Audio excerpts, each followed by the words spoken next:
আসসালামু আলাইকুম, নাইম টিচিং পয়েন্টে তোমাদের স্বাগতম। আজকের ক্লাসে আমি উৎপাদন ব্যবস্থাপনা ও বিপণন প্রথম পত্র এর সাজেশন নিয়ে আলোচনা করব। তোমরা যারা 2024 সালে এসএসসি পরীক্ষার্থী আছো, তোমাদের জন্য আজকের ক্লাসটি। তোমরা জানো তোমাদের পরীক্ষা হবে শর্ট সাজেশনে। উৎপাদন ব্যবস্থাপনা ও বিপণন প্রথম পত্রের মধ্যে শর্ট সাজেশনে কোন কোন অধ্যায়গুলো আছে আমরা একটু দেখে নিই।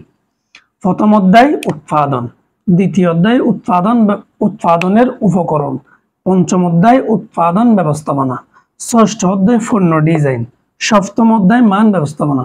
এই অধ্যায়গুলো তোমাদের শর্ট সাজেশনে আছে।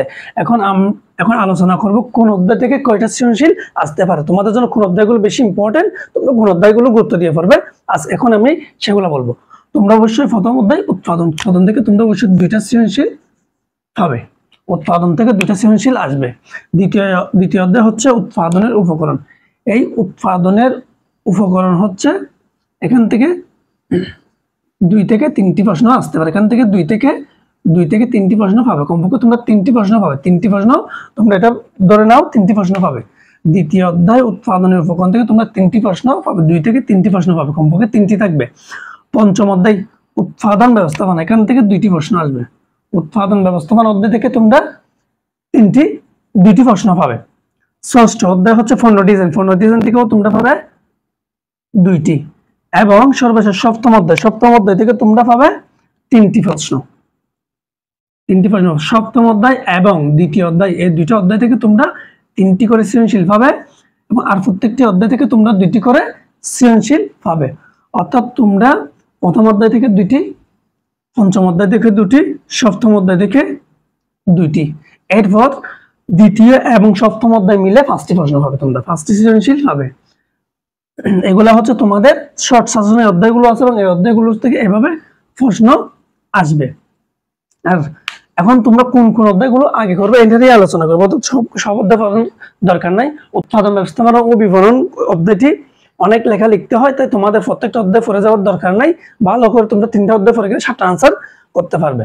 এখন আমি বলি কোন কোন অধ্যায়গুলো তোমরা আগে শেষ করবে। তোমরা আগে পড়বে প্রথম অধ্যায়, দ্বিতীয় অধ্যায় পড়বে, এরপর সপ্তম অধ্যায়, এরপর প্রথম অধ্যায়।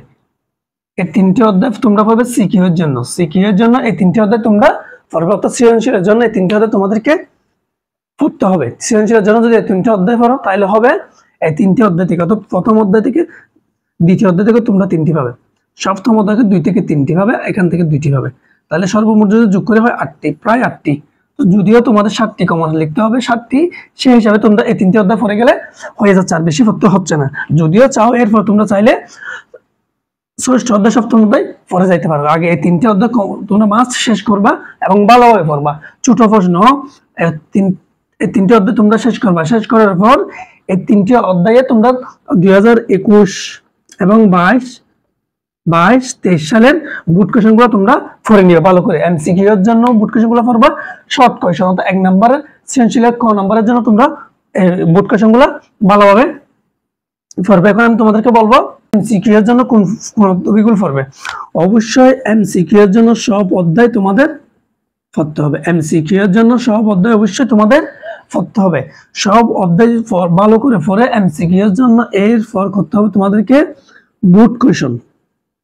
বোর্ডের 2016 থেকে শুরু করে 2016 থেকে তোমরা শুরু করে 2023 এর সকল বোর্ড তোমরা একটু ভালো করে পড়ে নিবে। এমসিকিউ এর জন্য সকল বোর্ড 2016 থেকে শুরু করে 2023 এর মধ্যে সকল বোর্ড পড়ে নিবে।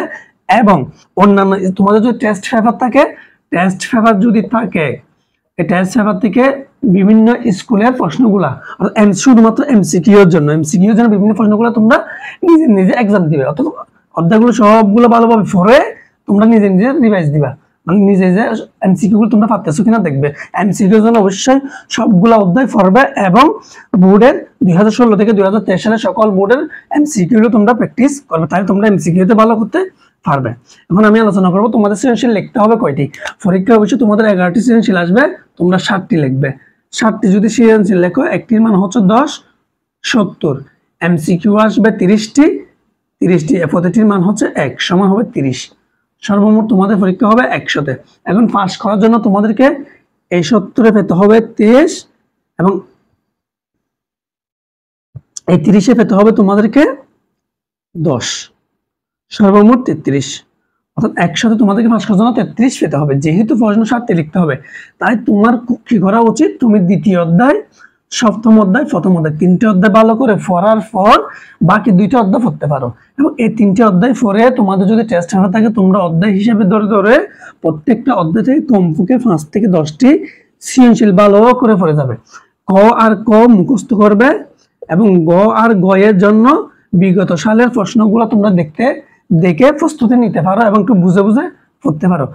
উৎপাদন ব্যবস্থাপনা বিষয়টিতে অনেক লেখা লিখতে হয়, অনেক সময় চলে যায়, লেখাতে ভালো নাম্বার কিন্তু পাওয়া যায় না। তাই তোমরা ভালো করে 3টে অধ্যায় ভালো করে পড়ে যাবে। ভালো 3টা অধ্যায় পড়ার পর আর 2টা অধ্যায় তোমরা পড়ে যাবে। এমসিকিউ এর জন্য অবশ্যই সবগুলো অধ্যায় পড়বে, আর সিকিউ এর জন্য 3টা অধ্যায় পড়ার পর যদি সময় থাকে অবশ্যই তোমরা আর 2টি অধ্যায় পড়বে। এবং তোমরা 2023 এবং 2024 সালের বোর্ড কোশ্চেন গুলো পড়বে। আশা করি তোমরা আমার সাজেশনটি ফলো করলে তোমরা পরীক্ষা ভালো করতে পারবে। আর তোমাদের পরীক্ষা অনুষ্ঠিত হবে 21 তারিখ 7 মাস 2021 তারিখ, আগামী 21 তারিখ তোমাদের পরীক্ষা। যেহেতু 21 তারিখ হবে, তাহলে কয়েকদিন সময় আছে, তোমরা এই সময়গুলো একটু কাজে লাগাও।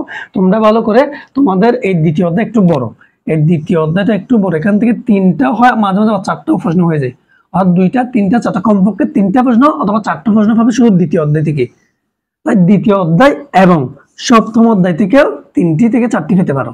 সেই হিসাবে দ্বিতীয় তৃতীয় অধ্যায় একটু ভালো করে পড়বে, যেহেতু সময় আছে, তোমরা ওই সময়টা বুঝে ভালো করে পুরোটা বই একটু শেষ করতে পারো, পুরোটা অধ্যায়গুলো শেষ করে নিজের প্রস্তুতি নিতে পারো। যদি তোমরা এই হিসাব করে পড়ো তাহলে ইনশাআল্লাহ তোমরা পরীক্ষা ভালো করবে।